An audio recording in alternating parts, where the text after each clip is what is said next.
अस्सलामुअलैकुम। आज की जो हमारी क्लास है वो क्लास है कंटूरिंग के बारे में। ठीक है जी।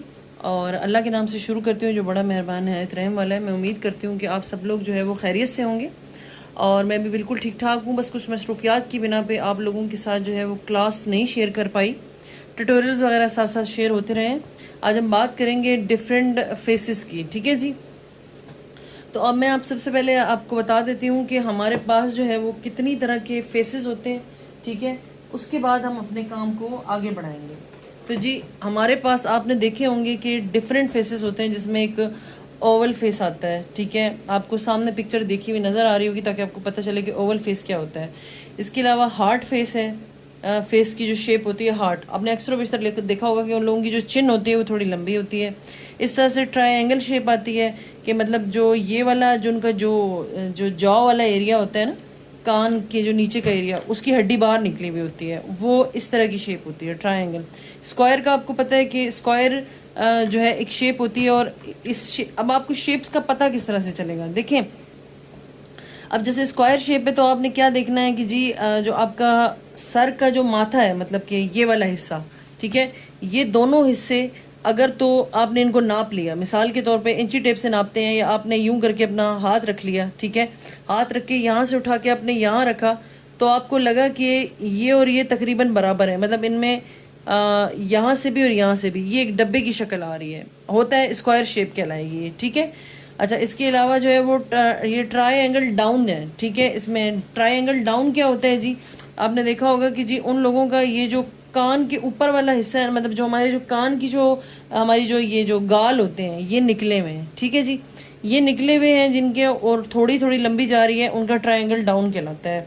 रेक्टेंगल ये है कि जी वो बिल्कुल ही लंबाई में एक जो है वो शेप आ जाती है आपके मुंह की। ठीक है, उसमें एक डायमंड शेप आपको मिलती है कि जिसमें आप देखते हैं कि जो ये वाले जो हिस्से हैं कान के पास वाले, वो थोड़े ज़्यादा फैले हुए हैं, और जो ऊपर वाली लंबाई है वो भी इसी तरह से है, मतलब दोनों चौड़ाई और लंबाई बराबर है। ये डायमंड शेप कहलाती है। ठीक है, इसके अलावा सर्कल शेप आपको पता है कि वो जो मुंह गोल होता है वो सर्कल शेप कहलाती है। ठीक है, अब मैं आपको बता देती हूँ कि कंटोरिंग के लिए हमें क्या क्या चीज़ों की ज़रूरत पड़ती है। देखिए, इस तरह का एक ब्रश आता है जिससे कि कंटोरिंग की जाती है। सही है। अच्छा जी, साथ ही साथ जो है मैं आपको आगे बता दूं कि वैसे जो है वो कंटोरिंग पैलेट्स आती हैं। ठीक है, लेकिन जो है वो मैं आपको सही बताऊं, मैं जो ज़्यादातर कंटोर कर लेती हूँ वो किस चीज़ से कर लेती हूँ। क्रीम कंटोर जब मुझे करनी होती है तो मेरे पास ये वाला जो कंटोरिंग शेड है ये मौजूद है, इसका नाम ही यही है। ठीक है, ये अगर आप इसको मैं आपको गौर से दिखा पाऊँ तो इसके नीचे लिखा हुआ है, मैं उम्मीद करती हूँ कि आपको दिख रहा होगा, CH कंटोरिंग। ठीक है, ये क्रिस्टाइन की है, बहुत अच्छी है। ठीक है। अच्छा, होता क्या है कि जब हम बेस बना लेते हैं फेस की, मैंने एक बेस बना ली। ठीक है, अभी मैंने लूज पाउडर या कोई भी चीज़ मतलब पाउडर की शेप जो उसमें है फॉर्म में कोई चीज़ नहीं लगाई है, तो फिर मैं क्रीम कंटूर कर सकती हूँ। ठीक है, अगर तो मैंने लूज पाउडर लगा दिया और मुझे याद नहीं रहा तो फिर मैं ये नहीं कर सकती, वो सारी की सारी बेस आपकी ख़राब हो जाएगी। हमेशा क्रीम कंटोर जो है, ठीक है, क्रीम कंटोर में आपको इस तरह की चीज़ भी मिल जाती है। ठीक है, ये देख लीजिए, इसमें ना आपको कंसीलर भी मिल रहे हैं, कंटोर शेड भी मिल रहे हैं। ठीक है, इस पर फिर लंबी चौड़ी बात हो जाएगी। अच्छा, कंटोरिंग में भी अगर आप देखें तो जी डिफरेंट कलर्स आते हैं। ठीक है, उस पर भी आज हम बात करेंगे कि कौन से कलर कौन सी जो है वो फेस के कलर पे मतलब लगाया जाता है। ऐसा नहीं होता कि एक ही कंटोरिंग शेड सब पे चलेगा। ठीक है। अच्छा, आप देखिए, अगर पाउडर कंटूर आपने करना है, आपने आपको नहीं लगता कि मुझे ये करना चाहिए, ये अक्सर इस तरह हम तब करते हैं जब हम थोड़ा हैवी लुक देते हैं, मतलब हम ब्राइड्स वगैरह बनाते हैं तो थोड़ी शार्प लाइंस दिखानी होती हैं, तो उस पर हम ज़्यादा क्रीम कंटूर की तरफ जाते हैं, तो स्टिक यूज़ करते हैं। पाउडर कंटूर की बात करूँ तो देखिए उसमें ये कलर भी चल जाता है। ठीक है, ये मेरे पास ग्लैमरस की पैलेट है, मैं आपको लगा के दिखा देती हूँ।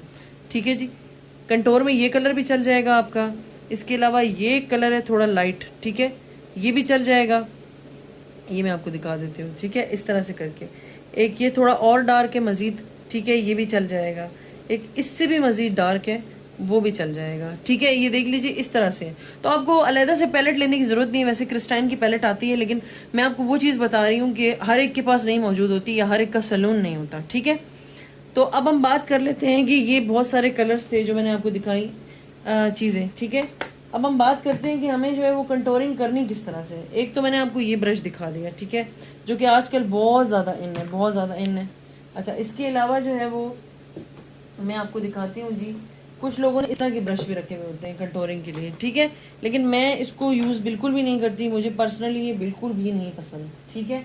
अच्छा, उसके बाद जी आगे मैं आपको दिखाती हूँ, मेरे पास ब्रश है, ये वाला ब्रश, इससे भी आप कंटोरिंग कर सकते हैं, लेकिन मुझे जो सबसे बेस्ट लगता है वो ये वाला लगता है, ठीक है। बात हो जाए सबसे पहले, ठीक है, अभी हम इस पे बाद में जाते हैं कि कंटोरिंग कैसे करेंगे, पहले हम बात करते हैं स्किन टोन की, ठीक है। अब स्किन टोन में आपको पता है कि फेयर कलर आता है, आइवरी कलर आता है, बेज आता है, मीडियम डार्क आता है, और जो है वो ब्राउन कलर आता है, ठीक है। ज़्यादातर जो पाकिस्तानी एशियन स्किन होती हैं उनमें आपको पता है कि बेज है या आइवरी है, मीडियम टोन के कलर चलते हैं, ठीक है, यानी जो हमारी स्किन होती है। तो आपको पता है कि अगर मैं लगा दूंगी फेयर स्किन के ऊपर बहुत ज़्यादा डार्क किस्म का कंटूर, ठीक है, मिसाल के तौर पे सारी जो है वो हमारी फेस की जो बेस है वो ख़राब हो जाएगी। आपने हमेशा फेयर या आइवरी, ये जो दो कलर है, इन पे हमेशा लाइट कलर लगता है, ठीक है। जैसे कि अगर मैं क्रीम में बात करूं तो ये एक लाइट सा शेड है, ठीक है, इसको मैं लगा के भी आपको दिखा देती हूँ, ये देख लीजिए इस तरह से करके, ठीक है। लेकिन अब हम आते हैं जिस तरह से बेज कलर है, ये बेज है और मीडियम है और ब्राउन है, इनके ऊपर जो है वो हमेशा ये डार्क कलर लगेंगे, ये देख लीजिए, ठीक है। और अगर आप प्रो हैं और आपको बहुत अच्छे से आता है तो आप इस कलर को भी लगाने के बाद जो है वो, अब जैसे मैंने इसको यहाँ लगाया है, लगाने के बाद आप इसको हल्के हाथ से बहुत थोड़ा लेकर इसको लाइट कर सकते हैं। ऐसा नहीं है कि ये डार्क ही रहेगा, लेकिन फेयर और आइवरी इन दो कलर्स पे हमेशा लाइट कलर की कंटोरिंग चलती है, और जो बेज, मीडियम और ब्राउन कलर है उन पे हमेशा डार्क कलर की कंटोरिंग चलती है, ठीक है जी। और मैं उम्मीद करती हूँ कि आपको समझ आ रही होगी, ठीक है। अब हम आ जाते हैं नेक्स्ट। अब बात करते हैं इस टॉपिक पे कि हमें कंटोरिंग क्यों करनी चाहिए और कंटोरिंग क्यों की जाती है। कंटोरिंग इसलिए की जाती है क्योंकि जब हम फेस पे फाउंडेशन लगा लेते हैं तो फेस बिल्कुल एक मतलब हमें ऐसा लगता है कि इसकी कोई फीचर ही नहीं है फेस के, ठीक है ना। तो उसके लिए बहुत ज़रूरी है कि हमें अपने फेस को कंटोर करना पड़ता है। कंटोरिंग क्या होती है? कंटोरिंग होती है उन हिस्सों को कंटोर करना जो कि मतलब हमें लगता है इजाफी है। मिसाल के तौर पे जॉ लाइन है, ठीक है, अब ये जो जॉ लाइन है ये बाहर निकली हुई है, बहुत ज़्यादा महसूस हो रही है, इसकी कंटोरिंग होगी। नोज की कंटोरिंग होगी। अगर नाक पतला भी है तो भी हम एक उसको एक क्या कहते हैं कि बिल्कुल वाइट जो एक टोन आ रही है हमारी बेस लगने के बाद, उसको शेप देने के लिए हम उस पर कंटोर करते हैं, ठीक है। जो नाक बहुत चौड़ा है, ठीक है, तो आपने किस तरह से कंटोरिंग करनी है वो भी बताऊंगी, और फेस पे कंटोरिंग कैसे होती है। अब आपने देखा होगा कि कुछ लोगों का माथा बहुत बड़ा होता है, ठीक है। हेयर स्टाइल का भी आप ख्याल किया करें इस चीज़ में कि अगर किसी का माथा बड़ा है तो आपने बहुत खिंचा हुआ या बहुत ज़्यादा जो टाइट हेयर स्टाइल है वो नहीं बनाना, उससे उसका माथा मजीद दिखेगा। आपने हमेशा उनके बाल आगे रखने की कोशिश करनी है, ठीक है। अच्छा, ये देख लीजिए इस तरह से करके अगर आपको लगता है कि किसी का माथा बहुत ज़्यादा चौड़ा है, बड़ा माथा है, तो आपने क्या करना है जी, आपने ये कंटोरिंग का मैं मिसाल के तौर पे एक शेड लेके आपने इसको डस्ट ऑफ कर लेना है अच्छी तरीके से, ठीक है। उसके बाद आपने इसको इस तरीके से करके कंटोरिंग स्टार्ट करनी है, ठीक है। इन्हीं हिस्सों में ही रहकर आप इसकी कंटोरिंग करेंगे, और जितनी अच्छी ब्लेंडिंग करेंगे उतनी ही अच्छी कंटोरिंग होगी, ठीक है। अच्छा, उसके बाद जी ओवल फेस है, ठीक है। अब मैं मिसाल देती हूँ कि एक ओवल फेस है। ओवल फेस में यहाँ जो शेप है शायद आपको ना समझ आ रही हो, लेकिन आपने देखा होगा कि अंडे की तरह से होता है वो, ठीक है ना। ओवल अंडे की शेप होती है, मतलब उनका जो माथा होता है ये तो ठीक है, लेकिन ये वाला जो हिस्सा है ना ये ज़्यादा है। तो फिर आपने इस हिस्से की कंटोरिंग करनी है, जो नाक की सीट से कान की साइड पे जब हम रखेंगे, मतलब कान का जो मिड होता है उस पे रख के आपने नाक की सीट तक लेकर आनी है, ठीक है। यानी जो कंटोरिंग होगी वो इस तरह से होगी कि आपका जो उभरा हुआ हिस्सा है वो छोटा लगे, यानी अंदर की तरफ गया हुआ लगे, ठीक है। आपने उसको इस तरह से कंटोर करना है, ठीक है। ये देख लीजिए, सही है। और अगर आपको लगता है कि माथा बाहर की तरफ निकला हुआ है तो मैंने पिछले पेपर पे बताया कि फिर साइड से कंटोरिंग होगी। अगर आपको लगता है कि माथा बिल्कुल ठीक है तो फिर ज़रूरत नहीं है, फिर आपने क्या करना है, हल्की सी एक शेप देने के लिए आपने इसको पूरे को, ये पूरे हिस्से को आपने इस तरह से करके कर लेना है। लेकिन अगर माथा बाहर है तो फिर सिर्फ इस हिस्से में और इस हिस्से में होगा, ठीक है, सही है जी। और अगर जो है वो चिन बहुत ज़्यादा है किसी की, मिसाल के तौर पे जिन लोगों का फेस जो है वो गोल होता है, सर्कल में होता है, उनकी चिन बहुत बाहर होती है। तो चिन को करने का तरीका क्या होता है कि आपने उनको कहना है कि चिन को थोड़ा ऊपर करें, ठीक है। और उसके बाद आपने जो ये जो एरिया है चिन का, उसके नीचे नीचे आपने लगाना शुरू करनी है, ठीक है। जब आप कंटोर लगाएंगे ना तो आपने कंटोर को नीचे की तरफ ब्रश को रखना है, यानी कि वो नीचे की तरफ आए, सही है, इस तरह से करके। और आपने उसकी कंटोरिंग करनी है और फिर अच्छी तरह से उसको, अगर आप इससे कर रहे हैं तो डैबिंग अच्छे से करनी है, और इससे कर रहे हैं तो अच्छे से नीचे की तरफ ब्रश को ले जाके कंटोर करना है, ठीक है। और जब भी हम कंटोर करते हैं ना तो उसको आपने ऐसे ऐसे नहीं करना, उसको आपने बाहर की तरफ लेके जाना है, ठीक है, इस तरह से। और जैसे कि कुछ लोग एजिड स्किन वाले होते हैं, मतलब कि उनकी एज ज़्यादा है, तो आपने देखा होगा थोड़ी झुर्रियाँ आने की वजह से स्किन लटक जाती है या नीचे ऐसे लटकी भी महसूस हो रही होती है। तो उस पर क्या है कि आपने उसको लिफ्ट करना है। लिफ्ट कैसे करना है, जब आपने ये देखा ये जो ये वाला एरिया है, ठीक है, आपने जब उसकी कंटोरिंग करनी है तो कैसे करनी है, आपने कलर लेना है, कलर लेने के बाद आपने उसको इस हिस्से से कंटोर करना है, यानी ऊपर की साइड करके, ये वाला हिस्सा, ठीक है। ये जो आंख से इस तरफ का हिस्सा जा रहा है ना, ताकि वो लिफ्टेड लगे। इसी तरह से जब आप ये जॉ लाइन वाला हिस्सा करेंगे, इसको भी ऊपर की तरफ लेकर जाएं, ठीक है। आप खुद देखेंगे कि जिनकी एज ज़्यादा है वो, उनकी जो जो चेहरा है ना, उसके जो नैन नक्श हैं वो थोड़े खड़े खड़े महसूस हो रहे हैं, ठीक है। तो कंटोरिंग से पूरा फेस चेंज किया जा सकता है। अब हम बात करते हैं नोज कंटोर की। नोज कंटोर किस तरह से की जाती है, मिसाल के तौर पे मैं यहाँ एक आपको नाक की एक शेप बना के दिखा रही हूँ, ठीक है।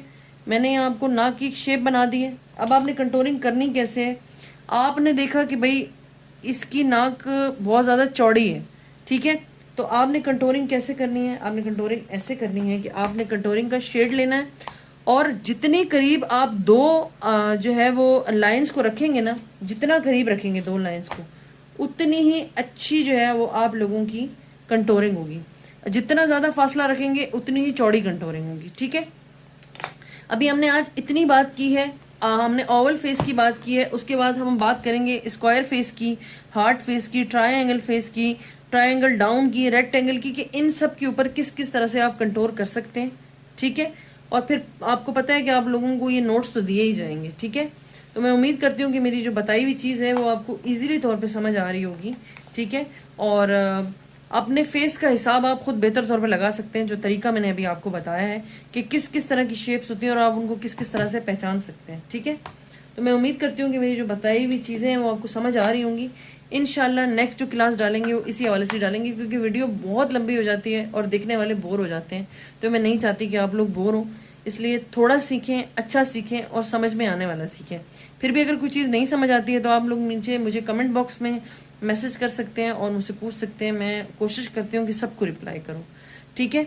और दुआओं में याद रखिएगा, चैनल पे नए हैं तो लाइक शेयर सब्सक्राइब लाजमी कीजिएगा, ठीक है। और बेल